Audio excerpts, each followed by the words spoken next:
Welcome to Backstage Pass, the podcast that gives you an all-access ticket behind the magic with the people who make Disney truly special, its cast members. I'm Dory, your host and fellow Disney fan, here to share first-hand stories from the cast members who bring the parks to life. From heartwarming moments to behind-the-scenes secrets, we're uncovering the magic together.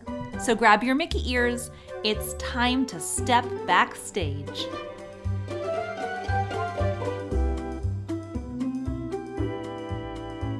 Hey everyone, and welcome to Backstage Pass. I'm Dory, and we are starting this podcast off with some amazing guests. At the start of each episode, we will hear from you, where you can share experiences that you've had highlighting amazing cast members. I can't wait for you to hear from Rachel because her positive experience with a cast member completely changed how her family was able to experience the parks. Take it away, Rachel. So our amazing cast experience actually happened when we took my son for his second birthday down to Walt Disney World in Florida. We spent a lot of time trying to do character interactions. We did Chef Mickey's, and that was an epic failure for us. There was just too much going on for Callum. It was overstimulating. He ended up actually developing a small fear of the characters in costume. So we ended up booking a dinner service at Hollywood and Vine that came with front row seats to like Fantasmic later in the evening because he really enjoyed the Fantasmic show. We were like, okay, well, at least we'll just go to Fantasmic 1,000 times so that it's worth it kind of situation. And so we were like, our last attempt at character dining is going to be this dinner service over at Hollywood and Vine, which was an awesome all-you-can-eat buffet. It had a lot of kids selections because our son is fairly picky, but it has, the chicken nuggets, the corn dogs, the whole 9 yards. And then for the adult food, it was literally what I felt like the best food we had access to the entire trip outside of like high-level dining at the resorts kind of deal. So they had the traditional characters coming around, the Mickey, Minnie, Goofy, Pluto folks, and they saw Callum kind of shying away from the characters there at the beginning, so they would just kind of like hang out, wave every time they came by. And then finally, Pluto ended up getting down on a knee and just kind of waiting for him and was just like, can you give me a hug? And Callum was like, no. And he goes, it's okay, I can wait. And like spent almost 15 minutes showing my son that they weren't scary, that they wanted to hang out with him, that they wanted to play with him, that they wanted to, be his friend. And by the end of the dinner, all 4 characters had spent probably close to an hour in total with my kid during a dinner service, just, coaxing him and explaining to him that they're not terrifying. And by the end, Callum was running up to Mickey Mouse being like, this is my friend Mao, because he couldn't talk very well. So we called him Mao instead of Mouse. And, he gave them high fives. He was so excited. And by the time we got to Fantasmic, he was jumping out of his seat being like, this is my friend Mao. And it changed the entire tune of the trip.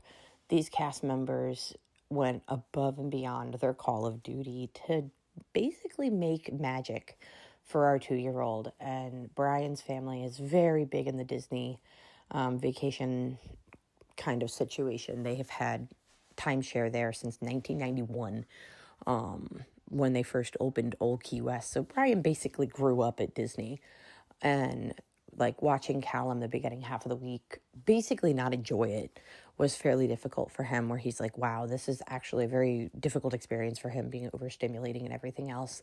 We have later found out our son is on the spectrum, so that makes sense, but it just basically gave us the opportunity to slow down with him, let him have a moment where the magic came alive for both me, Brian, and our kid all at once. And it was all because a cast member decided that our kid deserved magic too, even though this was scary and overstimulating. So we essentially owe the livelihood of the traditional culture that Brian grew up with and vacationing to the fact that cast members decided that it was worth taking an extra couple of minutes with my kid. They decided that, every kid deserves to have magic, even when it's scary.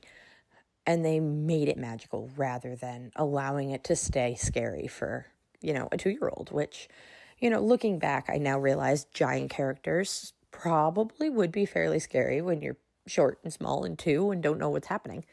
But he ended up making a complete 180. The vacation became a total success for, us in the sense that, Callum still sees the Disney castle on the start of every movie and goes, I went there. And he's always asking to go back. And that was what Brian and I wanted to do for, not just Callum, but for Brian, because it kind of completes that loop of parenting for him, where that was a place that had magic and memories, and 90% of the joy of his childhood is tied to his experiences at Disney World. And so he wanted that for his kids, and now we started laying the groundwork to it. That's a thing. And, you always run into the argument of, don't take them, it's so expensive, they're so young, they're not going to remember it. And I vehemently oppose that idea, because it is so good for your kids to have those experiences, but it's more important that you as a parent get to have those experiences if that's what matters to you. So 100% thank the cast members that took the extra time and made Disney magic for our kid. It's not, I can very comfortably say that it's not the vacation per se that makes magic for kids. It's the fact that the staff that they have there takes the extra time to remember why they're there. They're not there just to make a living 9 to 5. A lot of these cast members are bringing to life a childhood dream for not just the kids, but the parents. Like, we grew up where we're in a world where there's not a lot to look forward to. And being able to invoke magic in our kids is such a small thing to them, but it is so massive to some of the things that we're going through in life. So anyway, that is the story of Callum and how we did Hollywood and Vine, and how we will never do another character experience other than Hollywood and Vine at this point. So thank you. If Rachel's story inspired you, I would love to hear from you too. You can share your cast member experiences on our website. Check out the show notes for the link. Now, on to Jason Zucker. Jason Zucker is a talented artist and former Disney animator with a passion for bringing characters to life. Growing up near Walt Disney World, he was inspired to pursue art, earn a BFA, and later join Disney in 1996. He worked as an animation and merchandise artist, creating unique designs for pins, watches, and one-of-a-kind collectibles.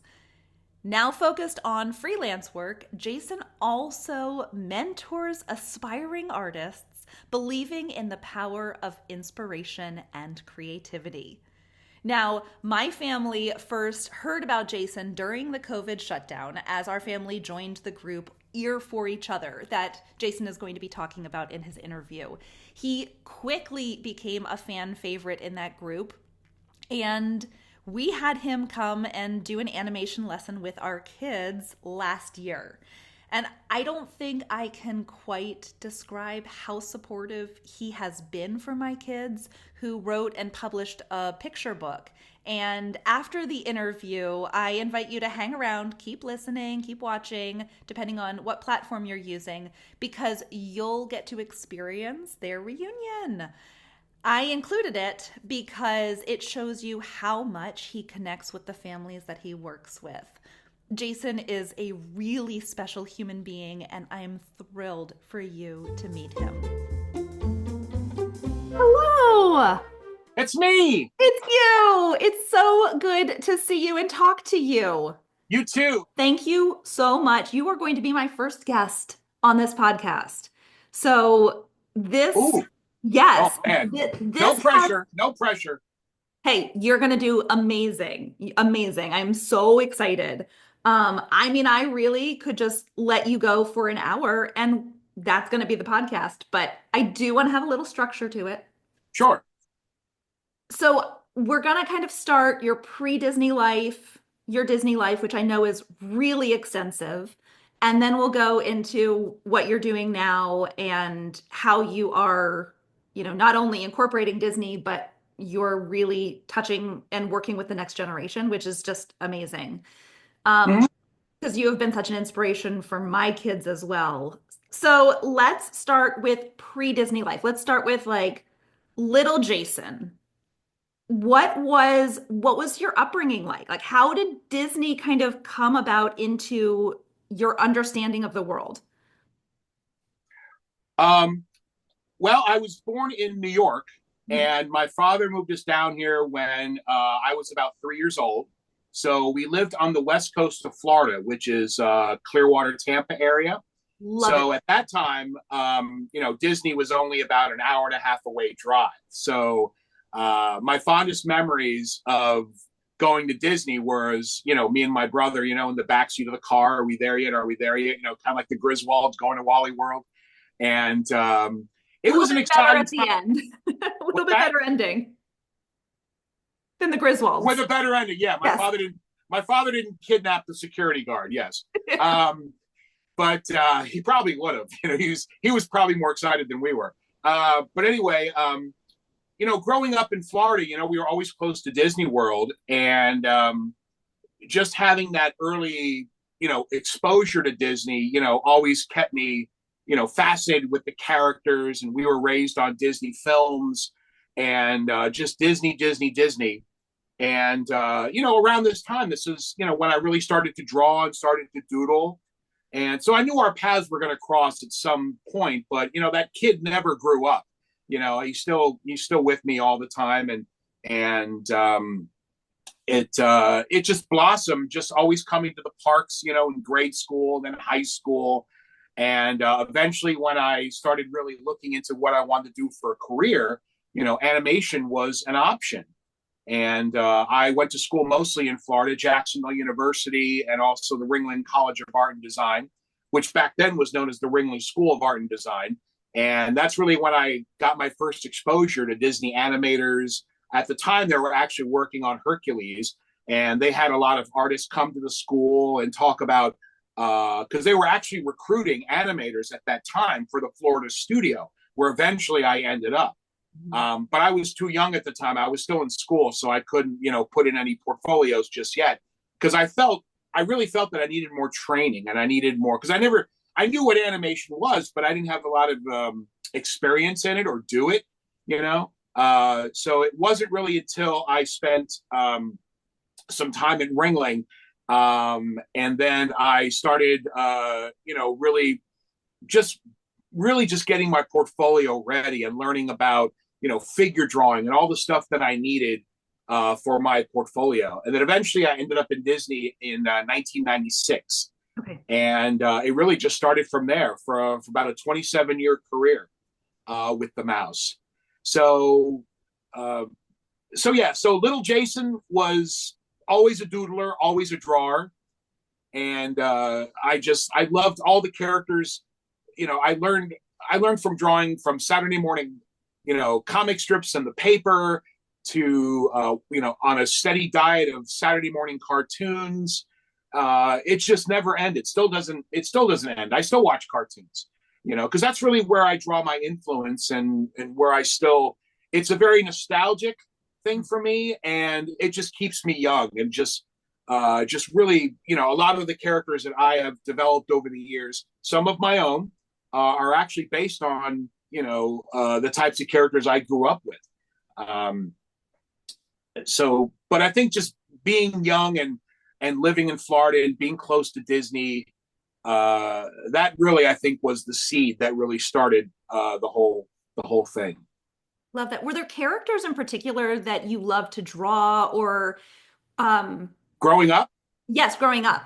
oh yeah, oh yeah. I mean, I mean, I remember, it's amazing. I don't remember what I did yesterday, but I can remember, 40, 50 years ago.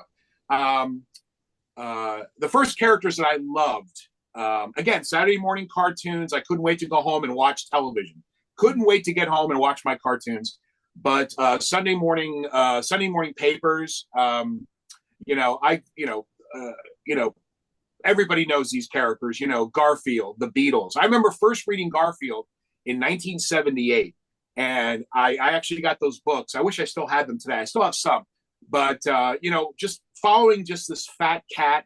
And the punchlines were really cute, and the characters. Odie was my favorite. I still have my Odie doll on the shelf right over here. I was obsessed with the Smurfs. I used to love the Smurfs. And then of course that just blossomed into, He-Man, and I'm naming all these IPs that I grew up with. Yeah. But that's really what it was. And I think I was really obsessed with the Smurfs. I loved the characters, but what I really loved about them was the personalities. I loved all the different personalities, the jokey Smurf, the Brady Smurf, and all that. And in 1982, there was a little place down the street from where I lived that was called Play and Learn. And it was this little store, and it sold like educational toys, and they had toys and this and that. And I entered an ET drawing contest. Remember E.T. the Alien? Oh, of course, yes. And I entered a contest, draw E.T. the Alien. And if you won, you got a gift certificate for the store. I was in the store all the time because they sold Smurfs.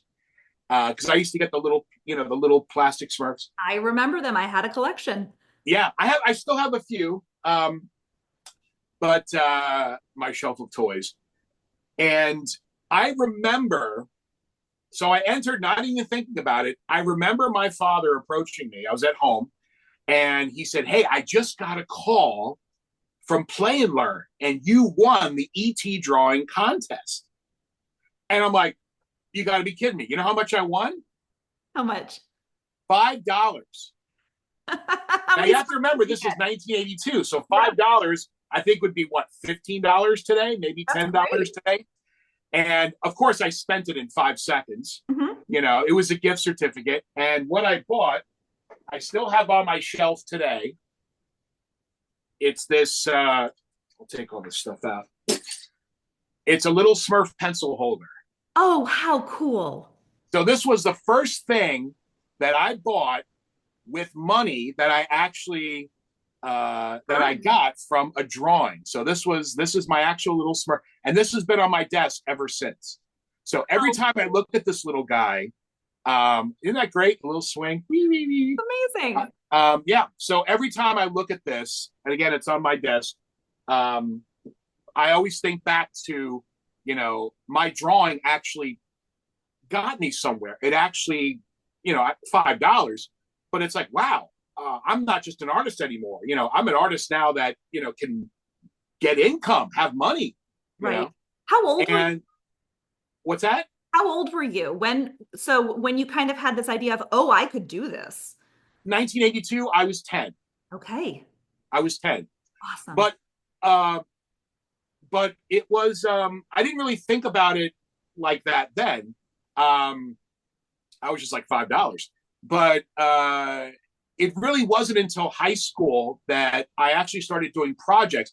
I did so much art for so many people over the years that, I just do it. When you do something and you just love doing it, you don't think about it. But it really wasn't until I got into high school that I really started to develop a mentality like, I need to, kind of, because I had odd jobs and this and that.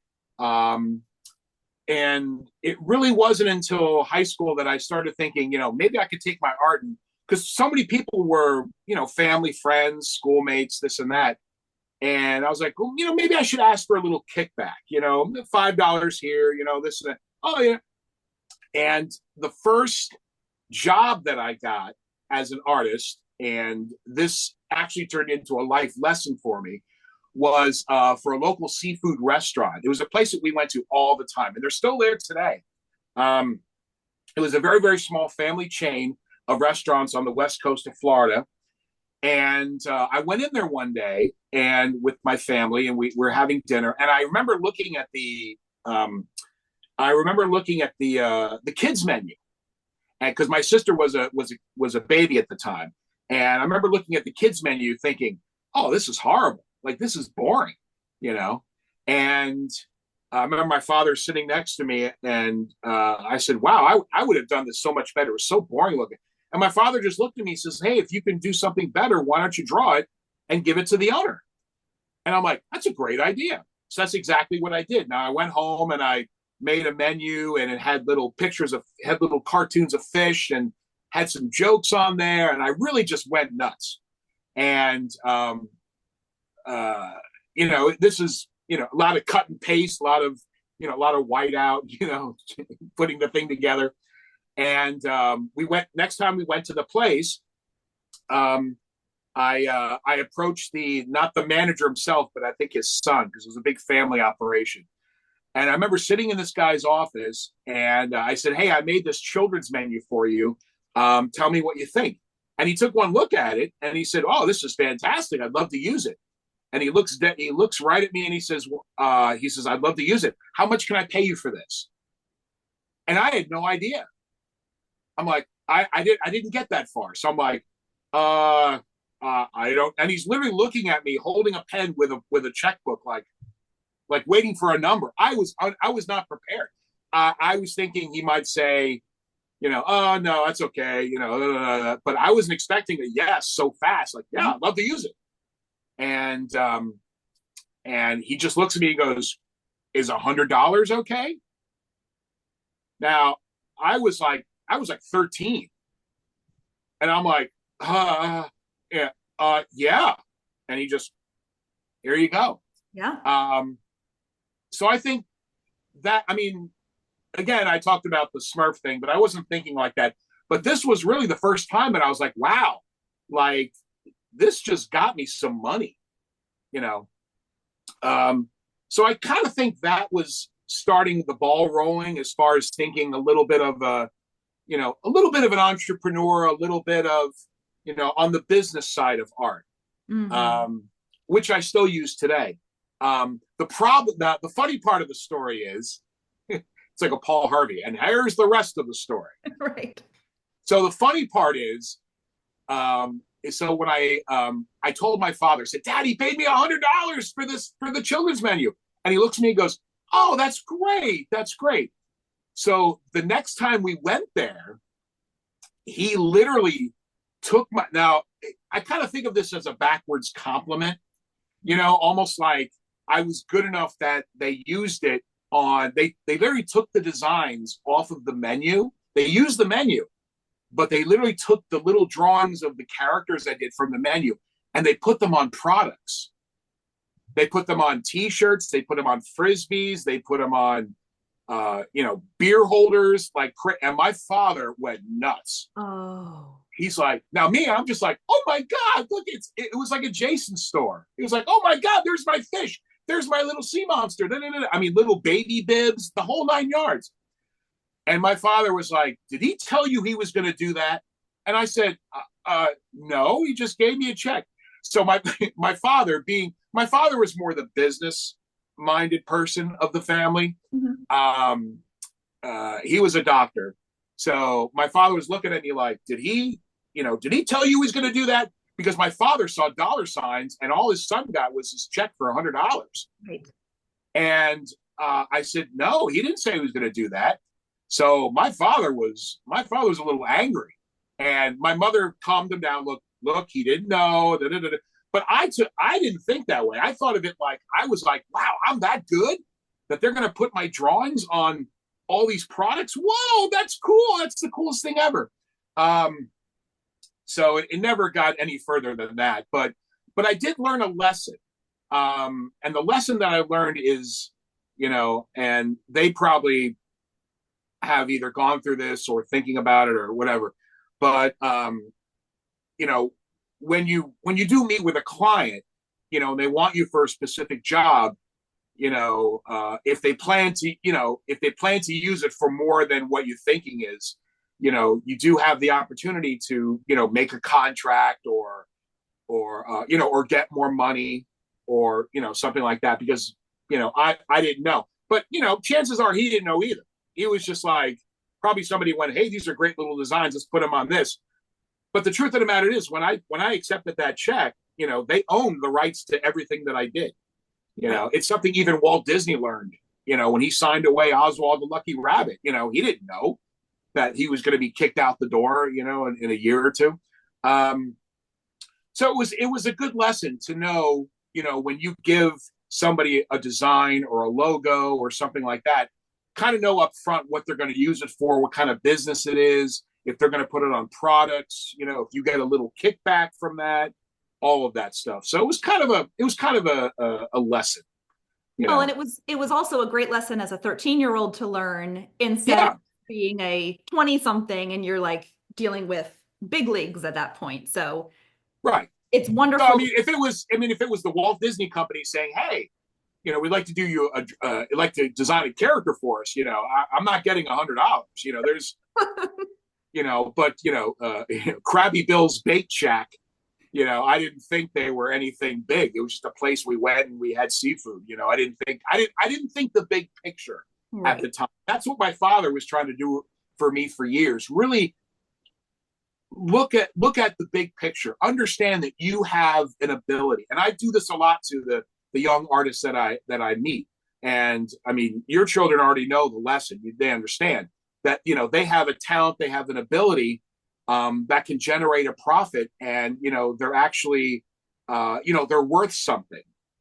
They're not just doodlers anymore. They're actually doodlers now with a purpose and can create a business and maybe hopefully a small empire. Right. So you're not just doodling anymore. You're serving a purpose and you're valuable. But in all honesty, it actually took me a long time to get away from that doodler and really start to think business-like. Right. It really took me a long time because when you do something you love so much, you don't think about it. You don't think about money until you have to start paying bills. Mm-hmm. Yeah. But anytime somebody approaches me and they say, what can I pay you for this? I go right back to that kid sitting in an office. It's like, okay, well, what are you using this for? I mean, and there have been some things that I've written out saying, if this goes beyond what it's supposed to be, then I own blah, blah, blah, this percentage, this and that. But hasn't gone that far yet. Right. Yet. I love that. Yet. Yes. So yeah. Let's jump forward a little bit. I know that you were talking a little bit about how Disney entered your professional life with you being at school and them coming in with Hercules, which, by the way, excites me so much. That's one of Audrey's favorites. She loves Greek mythology. And then, and so I love that that's how it entered your adult life. So then how did you get your portfolio together enough that you felt confident to submit it to Disney and get started with Disney? Or did it start differently for you? Well, when I was at Ringling, when the animators came to Ringling, because they were opening up a studio in Florida. And at the time they were in production on Hercules, which was mostly done in California. But again, they were trying to recruit artists. That's why they were going to Ringling and SCAD and places like that. And they were bringing, model sheets, maquettes, drawings, and saying, look, this is what we do. And a lot of some Disney animators actually came out of Ringling. And so much, I mean, it was so funny. It's like when I finally made it to Disney, it's like, oh, there's that guy. And I'm like, I know who that is, because I used to study his work. But that was really the first time that I met people that worked in Disney animation, Disney films. I also spent time with a gentleman who used to be an effects animator. I met him years earlier when they were working on Mulan at the time, way early in production. But I learned about the portfolio process because they tell you up front, and they still tell you what they're looking for, what they need. The biggest misconception is, they don't want to see any of their own work, because I was good at drawing Disney characters. I could draw Mickey, I could draw this, I could draw that. And, when I was inquiring about the portfolio, the first thing they told me was, don't put this in. And I'm like, oh, okay. Because they didn't want to see that. They wanted to see figure drawings. They wanted to see landscape drawings if you're good at that. They want to see your own work. They want to see what you can bring to the table. And I was like, okay. So I wrote to Disney and I said, I'm looking at doing a portfolio. And they sent me back a packet saying, this is what we look for, which I still have today. In fact, sometimes I bring it with me to show anybody who wants to look at Disney animation. I'm sure the packet has changed, if they even send out a packet anymore. I don't know. But they kind of look for the same things. They look at basically your acting in your drawings, whether it be computer or stop motion or 2D hand-drawn animation. So I took figure drawing classes, and I was a little slow out of the gate. I also took classes in figure drawing when I spent 2 summers at the Rhode Island School of Art and Design in Providence, Rhode Island. So I took figure drawing classes there, and really just learned more the acting of drawing, really putting personality into your drawings, and learning about, drawing faces and arms and hands and body shapes and movements and all of that. So that's pretty much where it started. And, I started submitting a portfolio and, of course, getting rejected here and there, which is normal. You have to remember, this is Disney in the mid-90s. This is coming off Lion King and all these films where it's like Disney was the place to be. I mean, they were looking at like 3,000 portfolios a month. And we're talking around the world, not just Florida or California or United States. So it was difficult. Somebody once said it was harder to get into Disney than, Harvard Law or something like that. I don't know. But what was really cool was they would literally send you they would send you a list of, what your strong points were, work on this more. They wanted you, they wanted to recruit artists. That is so cool. So you wouldn't get a letter with a Mickey saying, no, you actually got a letter from the animation department saying, thank you for submitting your portfolio. Everything looks great. Work on this. This is strong. This and this and that. So I just kept trying. I kept trying. And then when I was at Ringling, I started working at Disney on the weekends. So I started as a part-timer at Disney, because in my mind I'm thinking to myself, because I was going to school in Sarasota at the time, and Orlando was only about an hour and a half away. So I said, why don't I just get a job at Disney, working there on the weekends, going to school during the week. That way I can keep my ear to the ground. And plus, working at the, Hollywood studios, of course, Disney MGM studios back in the day, was a really exciting place to be.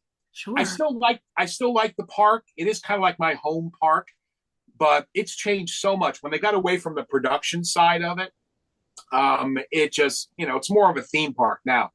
But, it was really exciting being there, because just walking backstage, I mean, for me personally, these animators were everywhere because the studio was right there. I would see people and I knew who they were because I was studying their work. I'd be like, oh my God, there's Chris Sanders, there's Tony Bancroft. Chris Sanders, the voice of Stitch. This is before Lilo and Stitch. Right. But it's like, oh my God. And the really cool part about it is that, I mean, they were using the same cafeteria as us and all of that. And you wouldn't know who they were. They didn't wear shirts or jackets that said, hi, I'm a Disney animator. They were just dudes just walking around. But you could approach them and say, hi, I'm Jason. How are you? Can you look at the... And they were always like, oh, nice to meet you. Yeah, this is good. This is strong. I'd kind of stay away from this. Your line work looks good here. Whatever. And that was really the most amazing part. I took advantage of that like you wouldn't believe. So how So I know, I mean, I love that you had the forethought to say, I'm going to get a job at MGM. Did you have that much choice that you could be at MGM, or was that just lucky that you got placed there? No, you can at the time you could say I want when you went to the casting building. Mhm. Everything's online now, but you actually sat in front of a person and said, I want to work here. And they would say, okay. They'd be on a computer and they'd say, okay, here you go. Yeah. Um, so yeah, so I became an animation artist about 3 years later. So in 1999, I got accepted as an animation artist. Wow. Um, and uh, I mean, I had a lot of fun before that time, and it went by like that. But that was a really big day. That was a really big day. And at that time, they were just finishing up Tarzan, and they were moving into production on Lilo and Stitch at the time. And the Florida studio was amazing during Lilo and Stitch. It's hard to believe this was over 20 years ago, but it was such an amazing time. The Florida studio, which was not the flagship studio, but they were so small. They only had about 800 artists at the time, but like that's really when they shined. That right there was the climax of the Florida studio. That's when they said, "Hey, California, look, we can do this too." Um, it was a really an amazing time. And the funny part is, Lilo and Stitch really wasn't supposed to be. It was kind of like they were thinking, okay, it might make some money. It's a little, it's a fun little film, fun characters, fun music. They were never thinking. I don't think anybody thought that Stitch would be, after 20 years, Right. what he's become, one of the top 5 Disney characters of all time. Nobody thought that. Nobody thought that at all. They were like, I mean, they were looking at other films coming down the pipeline, Treasure Planet and all these big epic films. And then in comes this little Lilo and Stitch film, which was really the brainchild of one person. Mm. Usually it's a whole group of people, directors, producers. No, it was one guy who said, look, I have an idea for a movie. And there it is. And it's just so ironic that, because that was one of the last films that was done with drawings, because that film was released in 2002 and animation pretty much shut down in 2004, the 2D side of it. But it's so ironic now that Stitch, he's going to have a movie this year and he himself is in CGI, Right. So Stitch is going to have a whole new generation. It's amazing. It's like I meet young people, even your kids that, they know Lilo and Stitch like the back of their hands, but it's like, this was back when their parents were teenagers, that know Lilo and Stitch. So I it's, I just Lilo and Stitch was so important to me because I have a brother who's 10 years younger than I am. And growing up, we would just watch Lilo and Stitch all the time. And I just associated so much with the sister. I mean, my parents were wonderful, but I I loved being a second mother to my brother. And so I just had such a bond with him.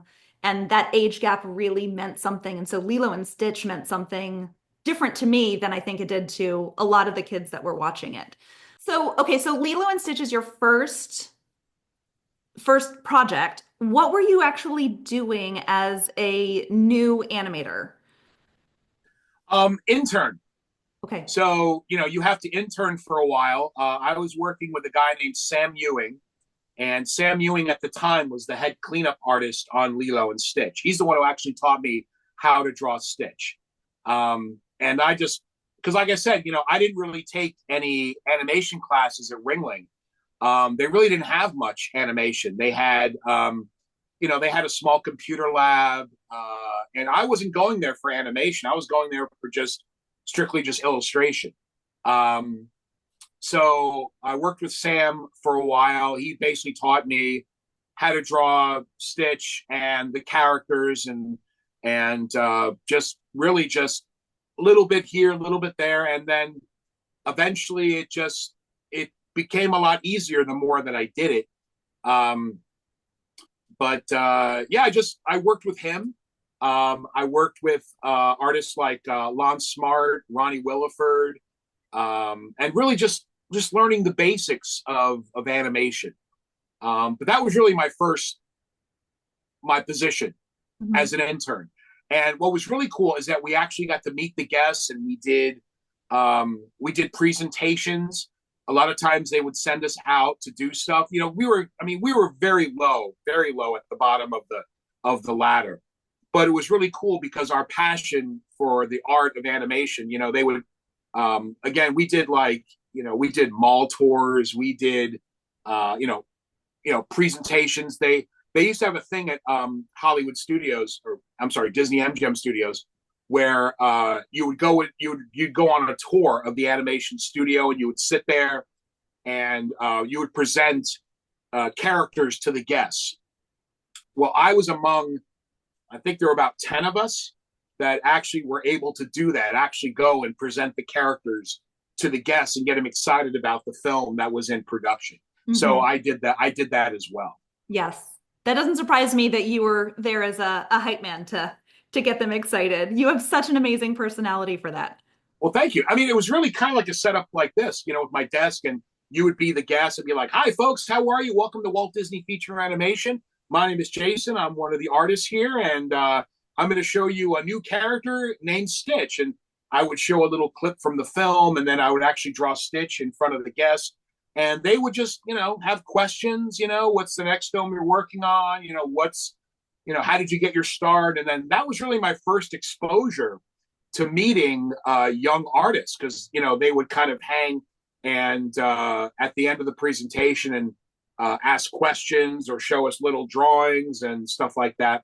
So that was really my first exposure with almost like a one-on-one, kind of like what I did with you and what I do with a lot of other people.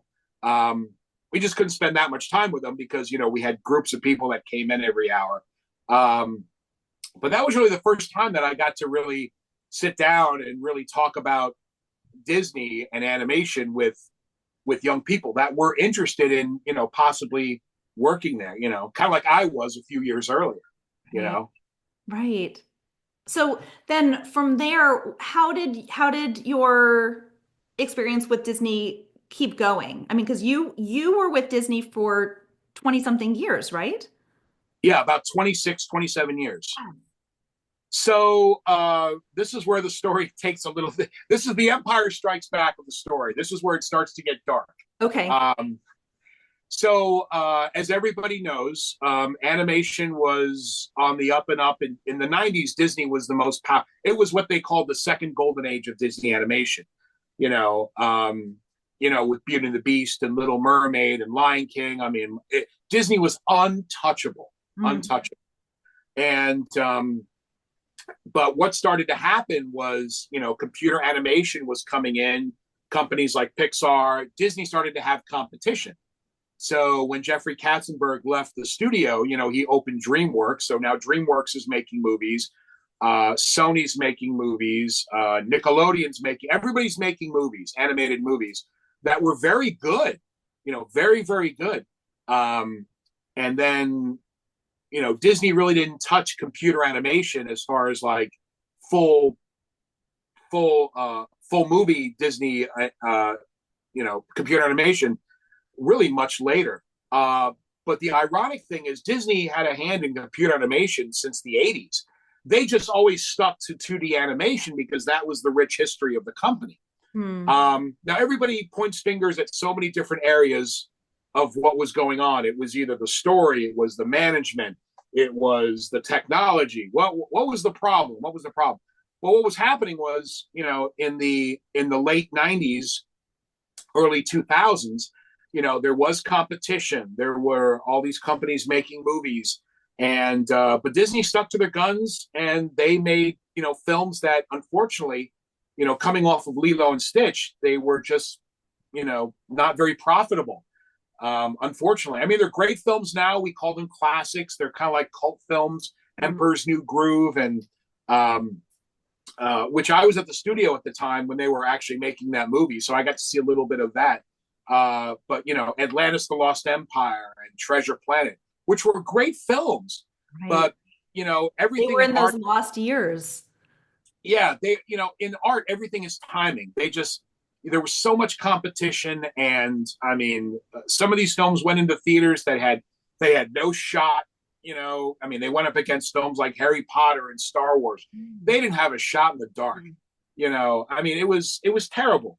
And of course, now we go into the business side of animation. What actually happens? When business is not doing well, that's when they have to trim the fat. They have to say, okay, well, our film's not doing well. We just lost, millions of dollars. What are we going to do? So unfortunately, the dark part of this story is that it's exactly what they did. They started closing the studios down. There were lots of layoffs. They had a small studio in Canada. They had a small studio in Australia. That went down. And of course, Florida, which was really horrible because Florida was actually making hits. I mean, Lilo and Stitch, astronomical. Brother Bear was okay, but I think Brother Bear suffered because of this, because that film was released 5 months before it was supposed to. What they were trying to do was trying to get the film out there because they knew the Florida studio was going to shut down. Any film that went literally past the 50% mark of being completed, they would finish. But that film could have been a lot better than what it was. It was a great film, Phil Collins music and transformation, the bear, the whole thing. Great voice cast, but that film suffered a lot. A lot of things that were supposed to happen didn't happen. Because when you're talking time, money, budget, all that stuff, it was horrible. And eventually, the Florida studio shut down March of 2004.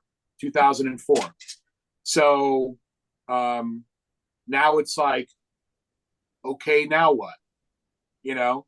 And I felt bad because of what happened, but I felt bad for a lot of my colleagues, people that have been doing this for 20 years, or maybe more, and it was a rich history of Disney animation that, was just, it was terrible. It was in the press all the time. Disney cancels 2D animation, something that's been doing since, Snow White in 1937. It was horrible. It really was. And they lost a lot of good people. But of course, I'm still on this animation high and drawing high. I'm still at Disney. I was only there for, 5, 6, 8 years, maybe. And I was just like, oh, what do I do now? Well,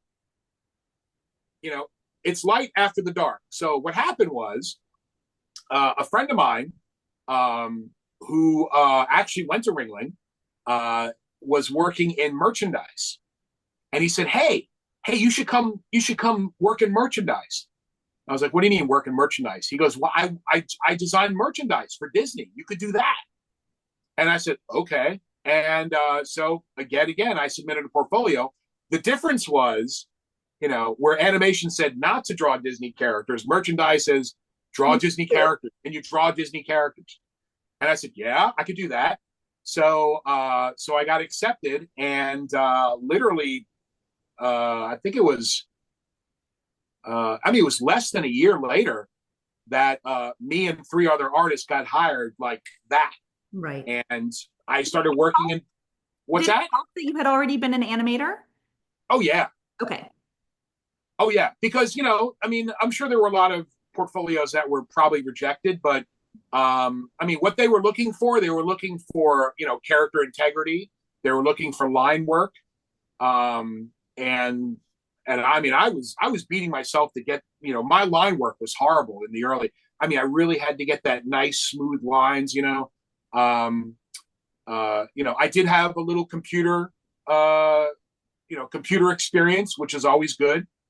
So I spent like the next 15 years as a merchandise artist, and it was great. I was very sad for animation, but the difference was, when you're working in animation, you're working on that one character, you're not working on others. But now with merchandise, you can work on all the characters. Right. And I kind of went back to the basics, which was kind of fun. I used to work for a guy named Ralph Kent. And Ralph Kent was the one who really taught me how to draw Mickey properly. Because I wasn't drawing a lot of the Disney, the classic Disney characters in animation. Animation, you're working on, Tantor, or you're working on Turk, or you're working on, whatever character. Stitch. But Because in merchandise, you're working on all the characters. So I really went back to the basics, and I really exposed myself to the model sheets and really looked at how Frank Thomas would draw Lady and the Tramp, and really looking at all the characters, because I kind of went back to school almost in a way, but really learning the basics of drawing Mickey and Goofy and Donald and all that. A lot of people ask me, are there any characters that you could draw from memory? And I was like, yeah, the Fab Five, I can draw them like that because I was taught by the best of the best. Mm-hmm. And, Ralph was the one who really taught me the basics of Mickey Mouse, how big his ears are as, in relation to his face, and all of that. Draw it this way. No, draw it this way. How tall is Mickey? Where is he compared to Goofy? All that stuff. So I kind of went back to school and I learned the basics of character design. And it was great. And I worked on everything from pins to watches to, we did some apparel, some toys, ear hats, stuff like that. Yeah. And it was fantastic. And I loved it. So it really satisfied that part of me of being a Disney artist, but I was still kind of sad about animation, and because nobody knew where it was going. Nobody knew. It's like, what do we do now? Mm-hmm. And the next couple of films, I think, did okay, but then the ball started rolling again, and things just got more. You had your Tangled and Frozen, and mm-hmm. These big films that are coming out, and of course now they joined with Pixar, right? And it just went from there. So they're just not producing as many films as they used to. Because when I was in the studio, they were literally working on like 3 films at the same time, which is another thing that people were like pointing their finger at, saying, Disney just spread itself way too thin. Because again, when you think you're untouchable and you think that, you can do no wrong, sometimes when that gets in your head, you're thinking, oh, we'll just put a movie out, we'll put Disney in front of it, and everybody's going to see it. Mm-hmm. There was too many things coming at them that were, not allowing that to happen anymore, and it's sad. But a lot of the good news is a lot of the animators and people that I used to work with, they became teachers, they became instructors. A lot of them formed their own studios. A lot of them went into other art type businesses. So they took what they knew and they made lives, which is great. Some I still keep in touch with. They have families now. I mean, it's fantastic. It's good now, but in those days when everything just came to a halt and just stopped, it's like, what do we do? Yeah. But change is not always a good thing, but eventually it blossoms into something beautiful. Right. Yeah. Right. Well, then let's talk about you making this. So you made this transition to merchandise, which is amazing. Before we move to your life after Disney, I'm curious, what was the hardest part about being a Disney cast member? The hardest part? Physically or mentally? Both, either. The walk from the parking lot. Not what I was expecting. I love it. What was the hardest part? Well, actually, I'll kind of use what I just said as an example. The hardest part was trying to justify why they were closing animation. That was the hardest part, because, like I said, when this all happened, Disney was getting the worst press. You can research it. I mean, Disney was getting horrible press, and that's when that's when the SaveDisney.com thing happened, and Roy E. Disney was against the company. I mean, it was horrible. The stock price was going way down. The parks were not doing very well. Everybody wanted to kick Michael Eisner out. That was the hardest part. One of the hardest parts was, you have your love of Disney, thinking Disney is just this magical place, and then you open the paper and it's just like, Disney's the worst place, and how could they just laid off 1,400 animators? You think in yourself, this place that I grew up with, which has been magical and loving, and everybody's just all happy dancing around. How could they do this to people? Right. That was probably the hardest part, is really trying to understand that, yes, it is a magical place. It still is. It always will be. They do the most amazing things, but, you have to understand it is a business. It's a business, and, there's, cost cutting and layoffs. I mean, I think Disney's about to have another round of layoffs. Mm-hmm. You see it all the time, and you're like, how could they do that? But when you separate those two things, it's a lot easier to understand. But how can Disney do that? That's probably the hardest thing. Well, and that kind of goes back to that lesson that you were learning at 13, is that there is the art to it and the magic to it, but then there is also the business piece. Yeah, exactly. You have to make money. That's right. You have to make money. You have to please the stockholders. That was probably the hardest part about being there. But I was kidding about the physical thing. I didn't have physicals. The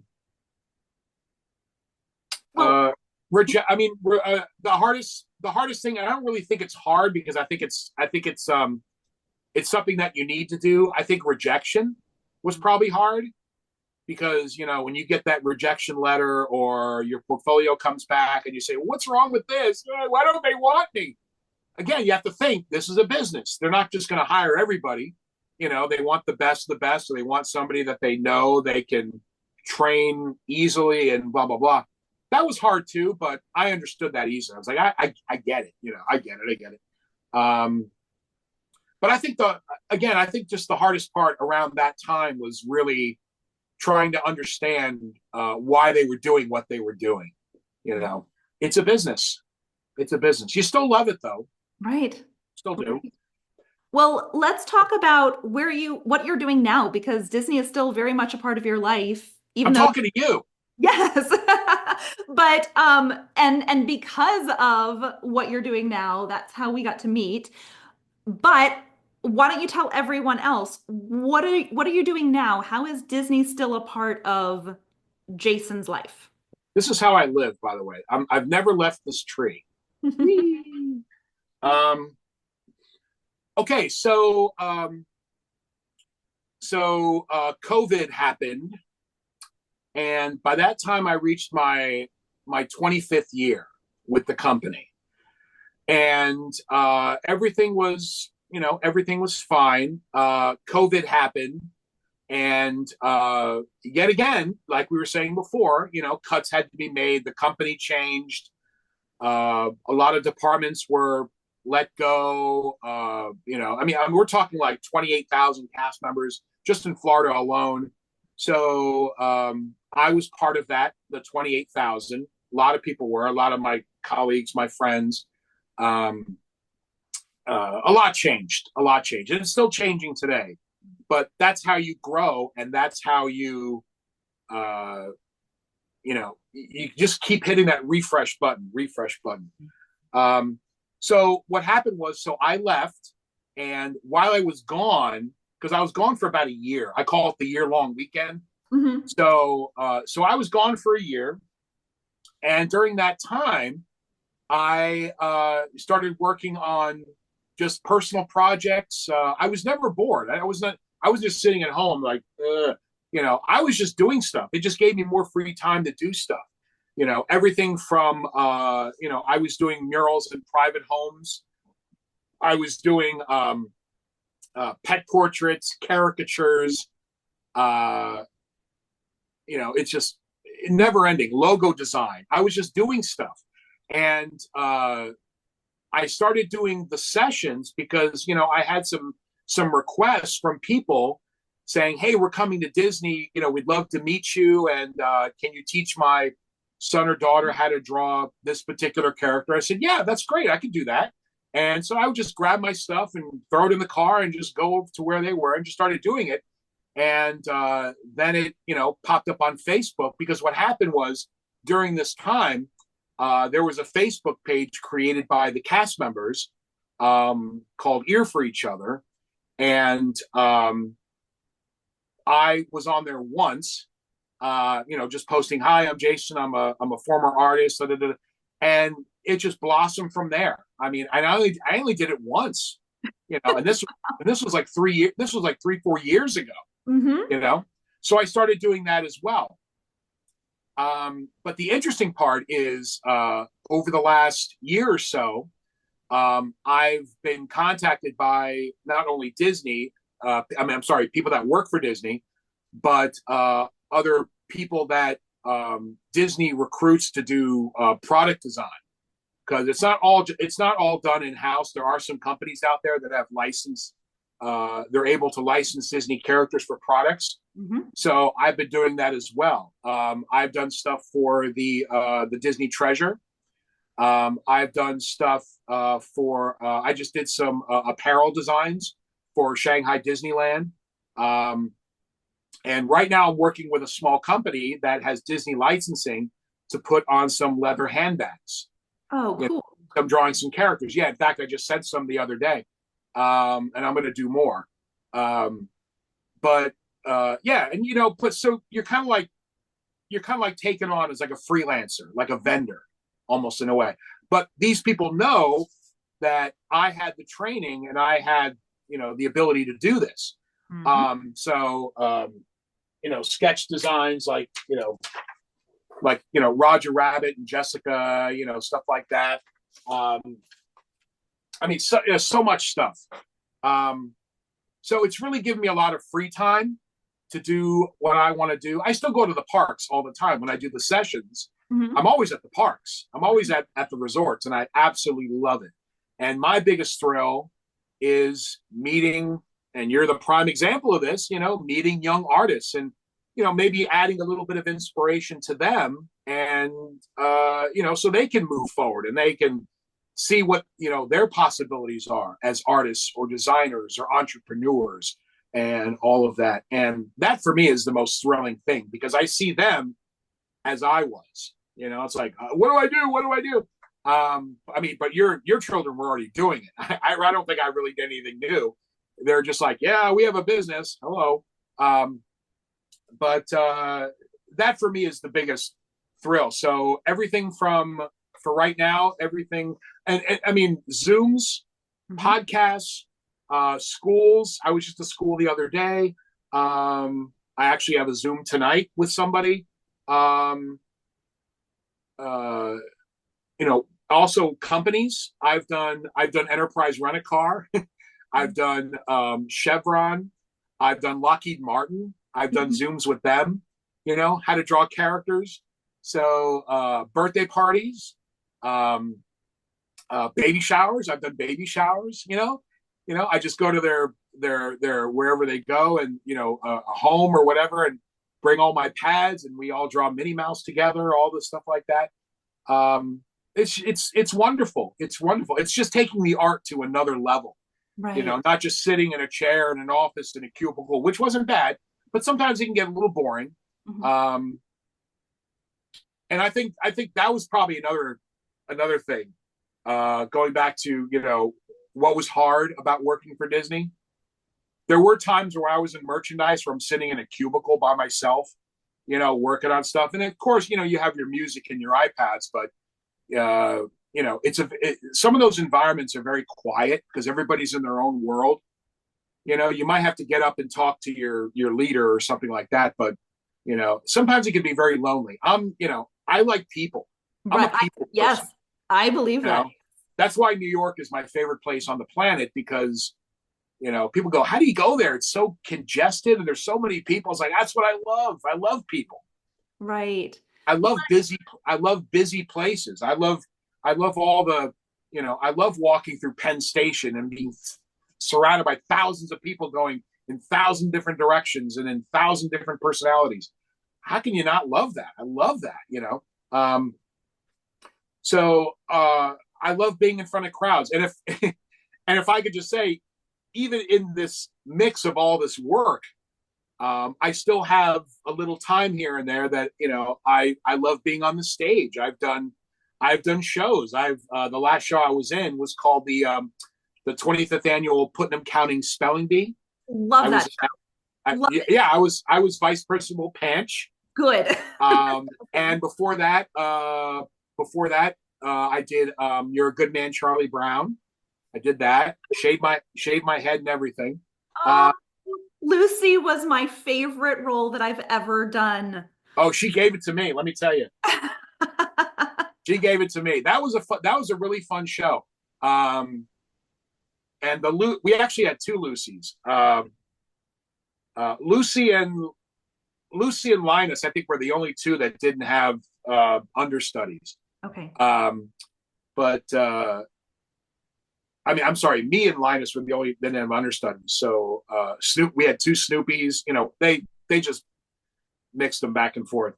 But no, that was a great show, and I never felt more like a loser. Let me tell you. But it was ironic because, you know, Charlie Brown was one of the first characters I learned how to draw. Mm-hmm. You know, so, you know, to be there and actually embody this character and this big loser that he was, and the music was great. Everybody says to me, got to do a little dance. Charlie Brown. But I've always loved performing. I've always loved shows. And you know, also during this time, I also wrote a Broadway show. So yeah. So this happened, I think, after we met. So I really didn't talk about it that much. But right now, it's actually currently being optioned by a couple of producers, Tony Award-winning producers. They actually have a couple of shows right now currently on Broadway. And my agent, quote unquote, actually lives here on Disney property. Okay. So yeah, he's all over the place. So that's something that I'm dealing with right now too. It's kind of out of my hands. I'm not really doing anything. I just gave them the rights to, if they want to, make the show. So I did that as well. Oh my gosh. And I finished up a couple of murals before the end of the year last year. I was working on two literally at the same time. But one was at a middle school, which was a lot of work because they literally gave me an entire hallway. They're like, yeah, can you do something that represents the choir department, the orchestra, and the theater department? I said, okay, you guys have any ideas? No, just do what you want. So one of the walls that they gave me was like 72 feet long. It was huge. Oh my goodness. And yeah, and I got to tell you, I mean, if you put barbed wire on the gates of this school, you know, you would think it was a correctional facility. It's so boring. Mm-hmm. It's so bland, you know. So just doing a mural on that school, you know, kind of like gave it some color, which was great. Mm-hmm. So, I mean, that took me a while because there were times I couldn't be in the school. I couldn't be there on the weekends. I had to be out of there by 6 o'clock. Mm-hmm. So that took a while to do, but I finished it before the end of the year, and I did one in a private home. And I'm getting set to do another one in June in another private home. So I could, you know, I do that as well, you know, because, you know, drawing on paper or drawing on a wall, it's the same thing to me, you know, big blank canvas. I love it. Amazing. Yeah. So that's kind of like what I'm doing right now. But, you know, with the classes, with the sessions, mixed in between with the personal designs, the drawings, there's a lot going on, and every day is a different exciting day. Yeah. I love it. It's great. Well, and the inspiration that you bring to others and the joy that you bring to everyone that you work with is just, it's infectious, Jason. And it's been so amazing to hear your story. I knew parts of it, but I didn't know everything that you shared with me. So thank you so much for all of that. As long as you know I can talk. I know. And it's the Italian part of it. I know we have to wrap this up because I have I'm sorry. No, but I don't want to. We might need to do like a part 2 where we can go into even more. Um, This could be a trilogy. I know, because I heard that from another video I saw that you had done that you worked on the Great Movie Ride. Is that right? Yeah, that's like I said before. I worked before I did because it took me about 3 years Right. to get my portfolio. I was at the Great Movie Ride. That's right. I was also at the back. I spent also 1 year at the backlot tour. So again, I think that we need to do a part 2 of this because I want to hear all about that because I remember going to it as a kid Mm-hmm. and Oh, experience. I can tell you stories. Okay, so we're gonna hold that, Jason. We're gonna hold that for next time because I want to hear all the stories. Um, but for now, how can people get in touch with you? For the character class sessions. Yes, if they want to Yes. reach out to you, how can they get in touch with you? Okay. Yes. Well, if you want to do a Zoom or there's Google Meet. There's so many other platforms out there.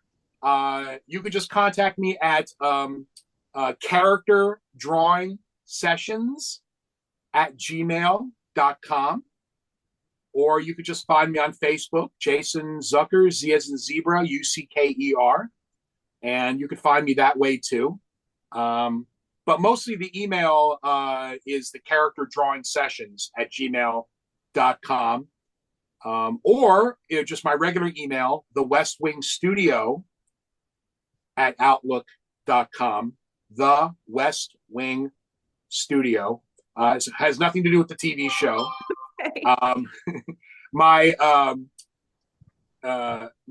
my drawing room here, the room in my house, faces the west. Okay. Plus, I'm a huge Batman fan, and Adam West is my favorite Batman. So Awesome. Makes yeah, sense. so that's why. So if you're in the Disney area, I mean, it doesn't have to, even if you're staying at Universal, I've gone to Universal too. I've gone to Airbnbs. I've gone to other resorts. I've gone as far away as Tampa, to do a drawing class, which I can do. But yeah, character drawing sessions at gmail.com. Amazing. Well, Jason, thank you so, so much. I cannot tell you how much I appreciate you being my first guest. Likewise. Yeah, I'm the first guest. Yeah. I feel like Bill Murray on the Letterman show. I'm like the first guest. I have a lineup of other people, but I was just like, you know what? Jason is going to be the person that I want to be number 1. So thank you. I can't wait for part 2. Yes, me too. I'll reach out. Exciting stories. Can you imagine? Because I was a tour guide, but then I eventually became a gangster or a bandit. That's so cool. Yeah. And can you imagine coming down as a gangster and you look to your right and there's Michael Jackson sitting there? Yes. And you have to stay in character. Right. You can't go, wow, Michael Jackson, how are you? Right. You have to go, hey, what are you looking at? How you doing? Hey. Oh my God. Yeah. Oh, Michael Jackson, George Lucas. I got so many stories about the Great Movie Ride. A lot of inside tips, little stories, tidbits, stuff that went on behind the scenes. It was a crazy place to work, let me tell you. Okay. It was a crazy place to work. Jason, we're going to have you on again, and I want it to be all about that experience because I want to hear all the stories. Okay. Okay. Amazing. Jason, thank you so much. You're welcome. Okay. Talk to you soon. All right. Bye. Okay, bye. That's a wrap on this episode of Backstage Pass. I hope you loved getting a glimpse behind the magic with me today. As a note, the stories and views expressed in this podcast are not affiliated with, endorsed by, or sponsored by the Walt Disney Company. And the stories, they don't stop here. I want to hear from you. If you're a current or former Disney cast member with a story to share, or if you've had a truly magical experience with a cast member in the parks, I'd love to feature it on a future episode. Reach out to me at the link in the show notes. And of course, if you enjoyed this episode, don't forget to subscribe, leave a review, and share it with fellow Disney fans. Until next time, keep believing in the magic.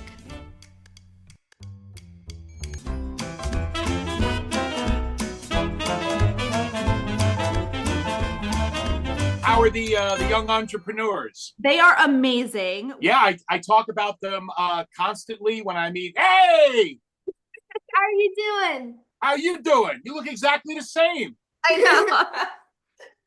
Oh my gosh. Yeah. He's taller though.